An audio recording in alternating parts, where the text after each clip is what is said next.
I never like making these videos, but when the community is set ablaze, I need to say at least something. Now, I'm not going to go into too much detail about this whole drama. I basically want to address certain points that I want to give my own opinion about it and put more perspective on certain aspects.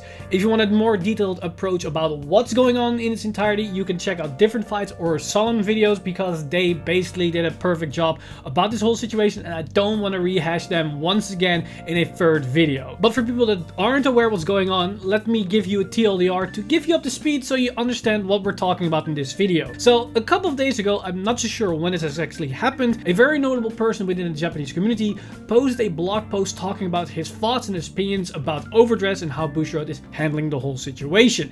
And spoiler alert, it wasn't all too positive, and that blog post basically sparked up a lot of discussion in the Japanese side of the community, some being pro, some being against this whole debate, and effectively, it was a big deal, and Different Fight made a good video talking about this and bringing it to light to the international community. One of the main points within this, and the main factor of this all, has to do with the favoritism towards Bruce, and with Bruce getting really good support, and the most notable one of that being Leonard, as it's a card that's way a cut above the rest in terms of power level. Now, immediately after that went viral, or at least been spread around in the community, about one day later, we saw the new Triple R for Dark States, which again was a Bruce support card, this time Derek, and that just broke the entire community. Like, people were livid about the whole situation that Bruce again got a new Triple R that's relatively very powerful, especially in combination with Leonard, and that was just the final straw that broke the camel's back. Now, of course, that's a very short explanation of the situation. It's definitely more nuanced than that, because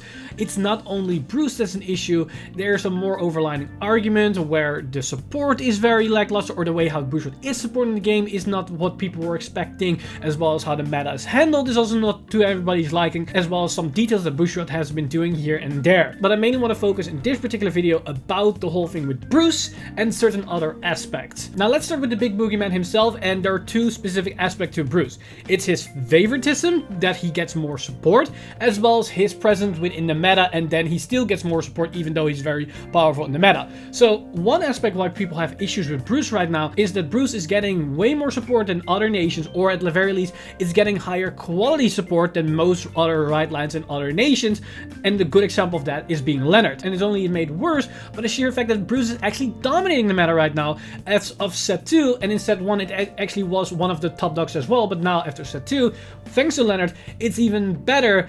And because we now see that set 3 also introduced yet another very good card for Bruce, it only makes the situation worse and worse that people are assuming that Bruce is just running rampant and Bushiroad is clearly taking size. Now, the thing is, you cannot expect that every single deck and every single right line is gonna be treated equally across the board. That will never happen in any card game. There will always be a tier 1, a tier 2, a tier 3, and at the same time, there will always be certain archetypes that get more support than others because of various reasons.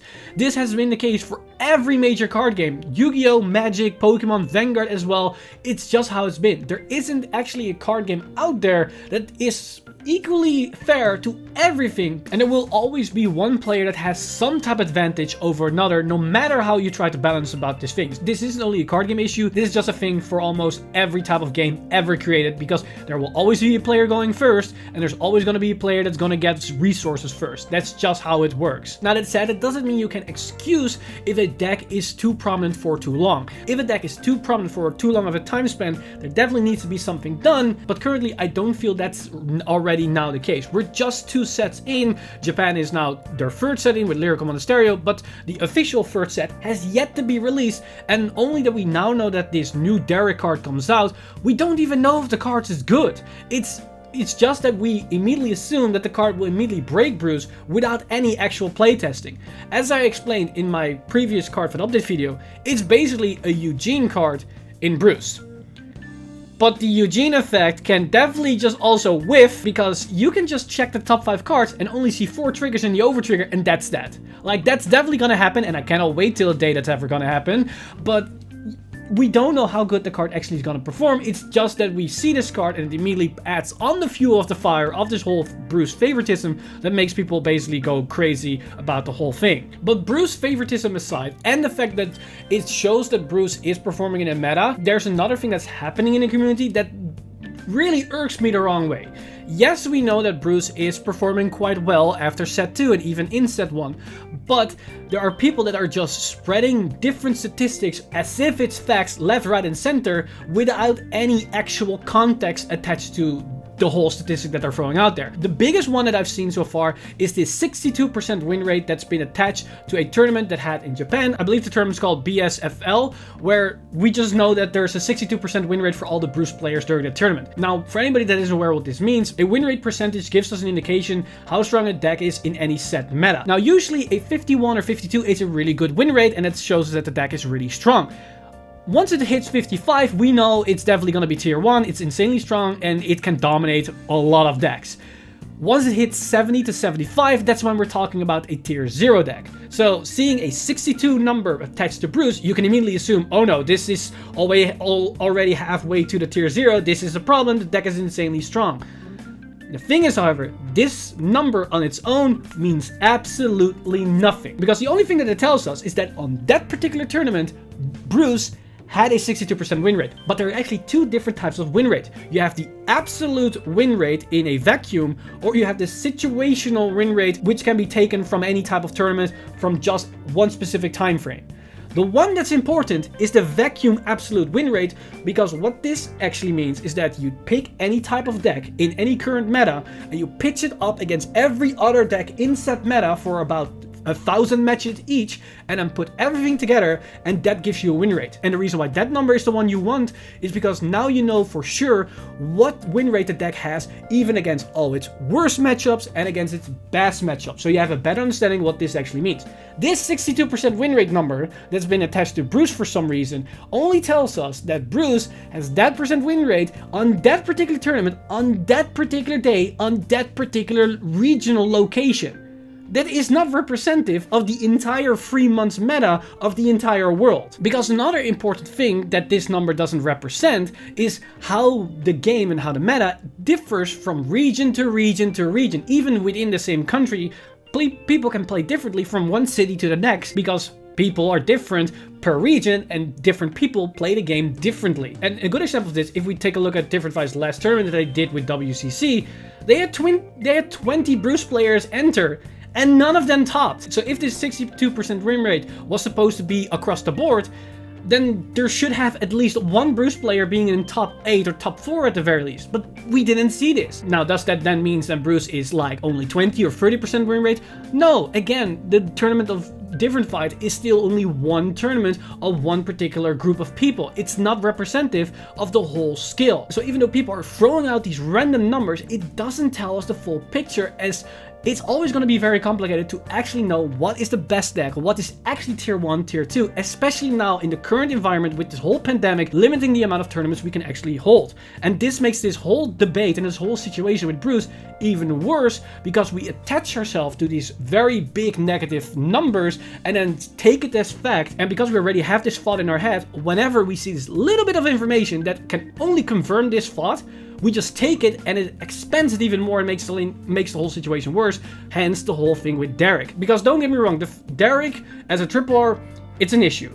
But is it really that much of an issue? I'm not really concerned just yet, because we don't know if the card is actually that good and how much it actually improved Bruce. Because another thing is, Bruce isn't the end-all be-all, because we see different results from time to time where just a random other deck has been figured out and people can suddenly perform with it. A good example is that we randomly saw this Hexorb Sorceress deck just take a tournament 8-0 undefeated without any problem.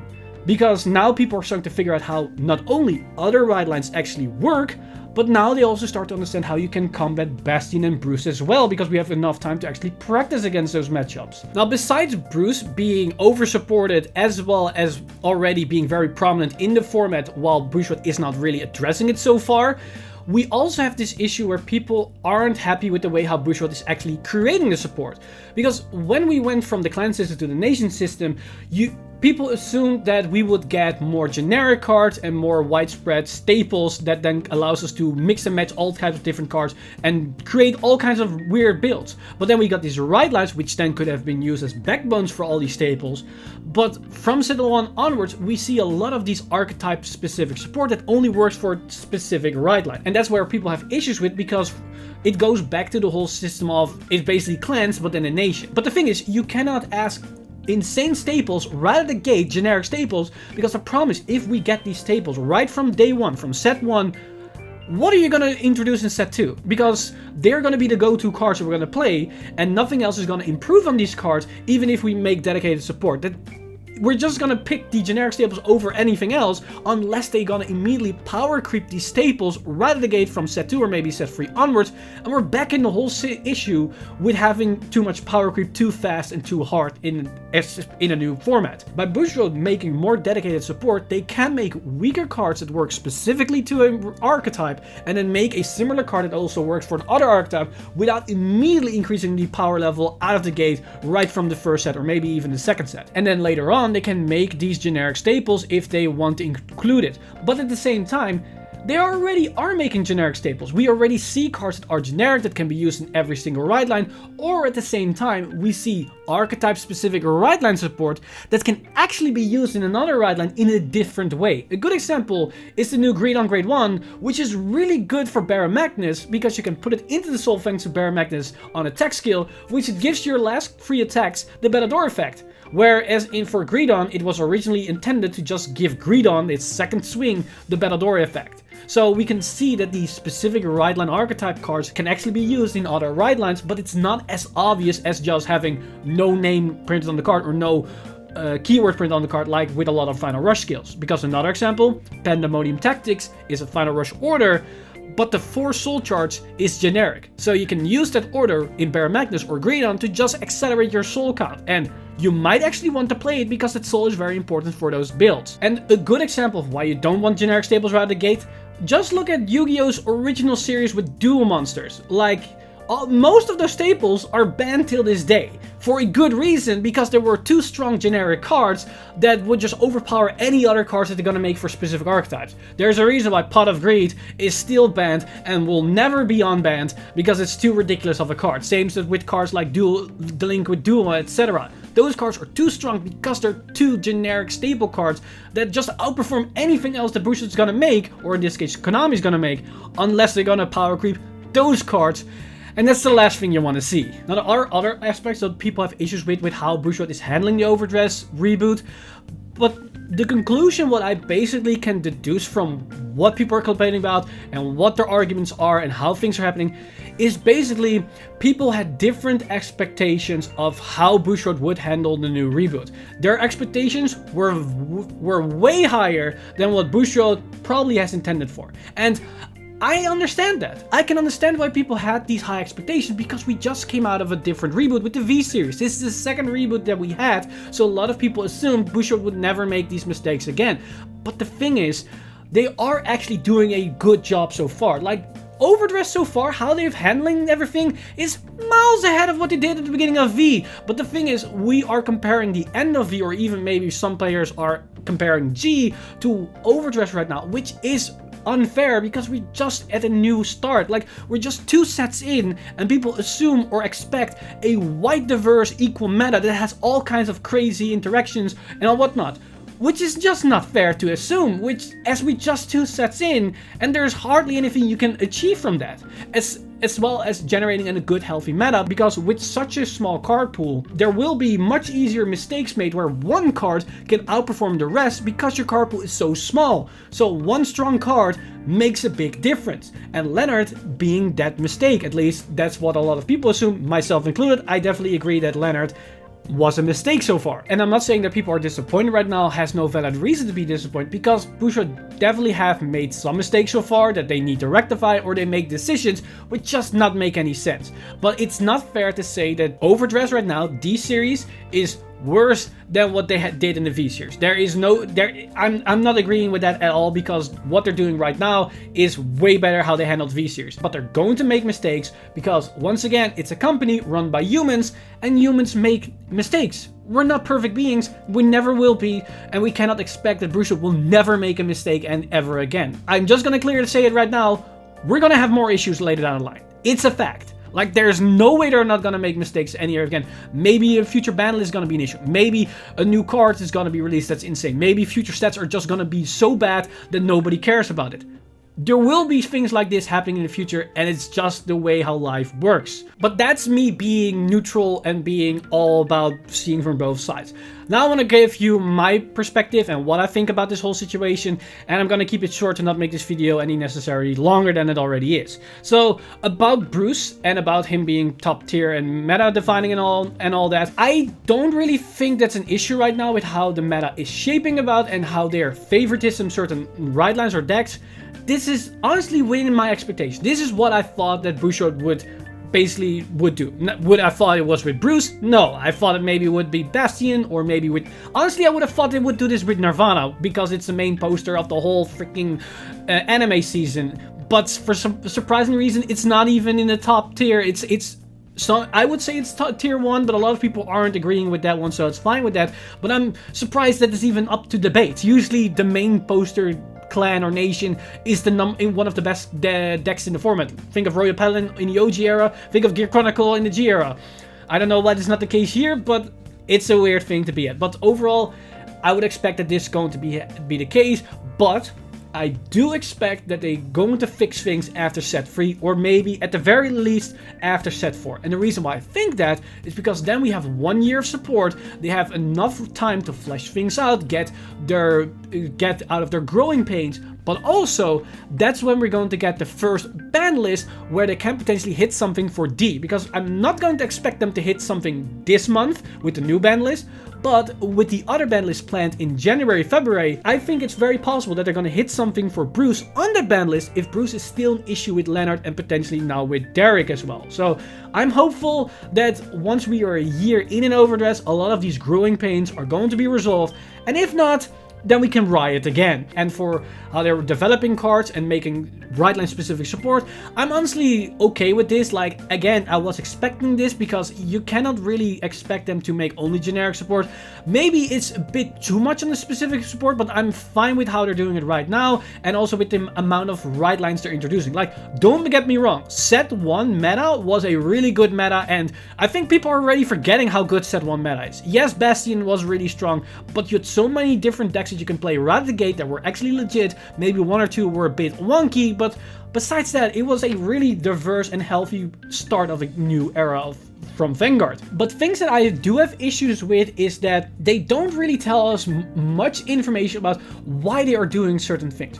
Why did they thought that Leonard in set 2 was okay and they had no issue with implementing that card or releasing it already that early, as it feels like a set 4, set 5 card, at least definitely more in the future. And then I'm very curious, why did they thought that introducing Derek in set 3 and not giving Baron Magnus more support was also a good thing? Like, these questions don't really get answered, and I was hoping that with the producer letters we get more insight of their design philosophy and why they did certain things or why they thought certain things were okay, but we don't see that as of yet. Now, honestly, I'm not expecting they're ever gonna do this, because it is also something that can backfire on them, because if they're gonna give us their reasoning behind certain things, then the community can also say, yeah, we don't agree with this, you're being stupid, so more reason to actually raise the pitchforks and bitch about it again on social media. It's a double-edged sword. So I can understand it from higher ups. They say, yeah, we're not going to do this because it's too much of a risk, and we much rather just let them just figure it out on their own, and we're going to keep doing what we're doing so far. So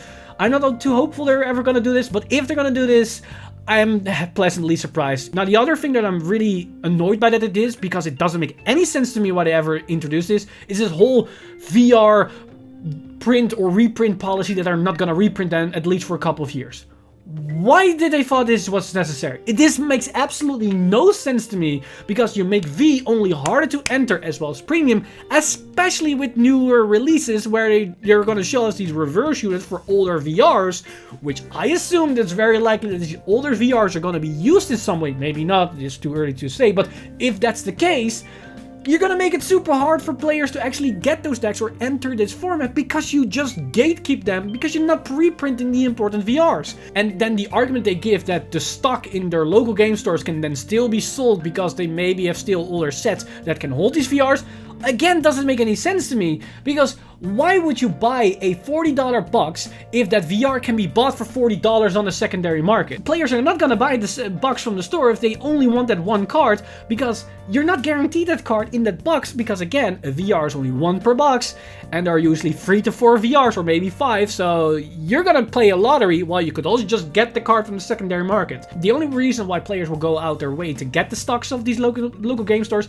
if there is nothing on the secondary market left. But then there's also the problem that some players don't even have a local game store, or some local game stores don't even have the specific set in stock anymore. So this just doesn't make any sense to me, and this is probably my biggest issue with Overdress, because as they introduced this, it just doesn't make any sense to me. Maybe this is a Japanese thing because the secondary market doesn't exist in Japan and they want to sell those older VRs maybe that stores maybe still have in stock, but from a European and Western point of view, it just doesn't make any sense to me. Why? But that's basically the main issues I have with how Overdress is run right now. Overall, I am very happy with how things are going. There are definitely some bumps here and there where they definitely need to watch out that they're not going to go overboard as of yet. But overall, I'm very positive how Bushot is handling things. Of course, they're not perfect. Nobody is perfect. They do definitely certain things wrong, and it's okay to call them out on that. But one thing I think people are overlooking right now is that how good Bushot is actually handling the multiple formats. Because another reason why I think that Overdress is way better than V was, when V was announced, you had this whole infighting between the standard players and premium players because about the fact that we weren't sure if one format would get supported for the long run and the other would just get dropped. There was no security about this, and that's one of the reasons why this whole infighting where one format went over the other, because they just want to make sure that their format just sticks around. Players weren't confident enough if Bushot could support both formats for the long run. But now with Overdress, with the inclusion of a third format, I honestly would have thought that this infighting, which slowly dwindled away over time, would only be worsened because now we have 3 fractions fighting against each other. But that hasn't happened so far. So far, it's completely fine, because you know why? Bushot has been adamant from the start that they're gonna support every free format, not only with dedicated products, but also with dedicated tournament support, and have been doing it so far. We've seen dedicated support on a consistent basis for V Premium, Premium, and Standard, and they also are hosting tournaments, which is a really good thing to see, because now we as players are confident enough that all 3 formats are going to stick around and we can just go from one format to the other, and if ever one format isn't enjoyable, we have 2 other formats to fall back on for at least a while until Bushot fix their shit on one of the other formats. And not a lot of games have that luxury, because usually there's just one main format, and if that format sucks, you're basically screwed.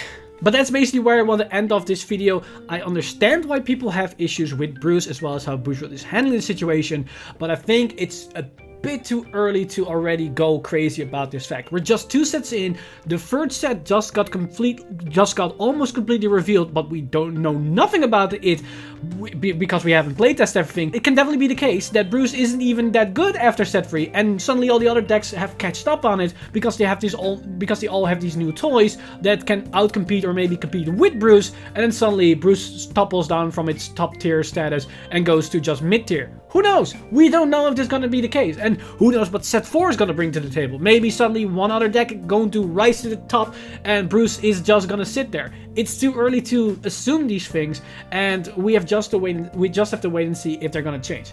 If they don't change anything around Bruce and these things stay the same, then yes, we're probably going to arrive in this situation again, and then there will probably be less reason to defend them.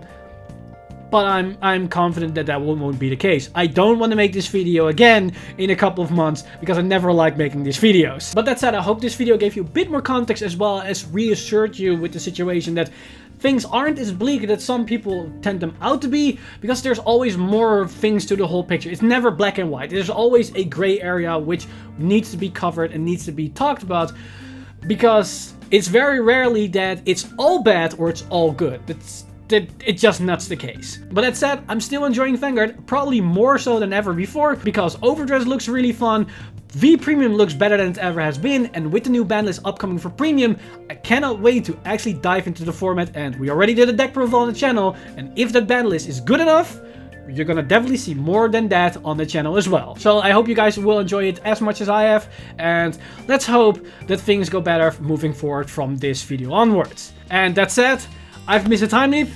See you guys in the next one!